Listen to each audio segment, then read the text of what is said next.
Isn't life interesting or maybe scary when we boil it down to its essence? Think about it. You could summarize life in this comment. Life is just a series of choices. Life is a gift. What we have is a gift, but the scenes and events of this life for each of us is a series of choices, decisions that forge the path we're traveling. In these two poems, I dive into this concept. I've started pondering this way back as a child. And one of the two things that made me start to really think was this, and the other had to do with time.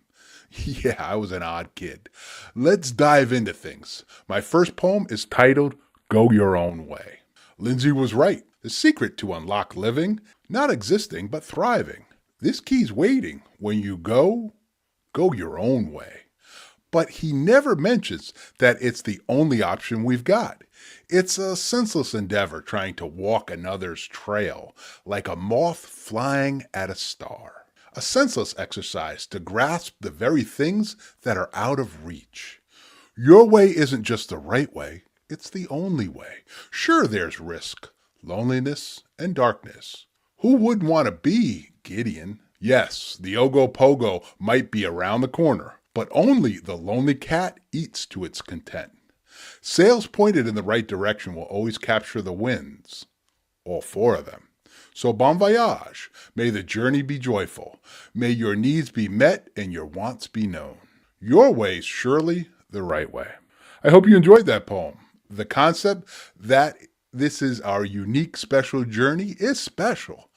I like it, even if it's a bit disconcerting sometimes. That poem reminds me that this life, this time we're here together, shouldn't be wasted with cruelty or pettiness. Because when it's over, and that happens fast, any time you spent hurting others or being small in moments will not age well. And that mindset leads us into the next poem because it highlights something none of us want to do or be, but it's a trap that's shockingly easy for us to fall into. Here's my next poem. It's entitled A Fool's Errand. A journey we've all been on. No one knows the actual chore, and our hopes belied the facts. Life's full of fool's errands, like trees in a forest, all with the goal of leaving you stuck like Jonah. Time's hard, effort's soft. Smart folks know the difference. The key to dealing with these futile hands is to know that cutting bait is often the first step to dragging and bleeding. Knowing when to stop is always more valuable than knowing when to start. Don't both consult the fairy sibyl? Let your gut be your guide. Dead ends require turning around. So don't fight reality. Grab your rider's hand and head to where the wind blows true. I hope that poem's something in there maybe resonates with you because we all get caught going in the wrong direction.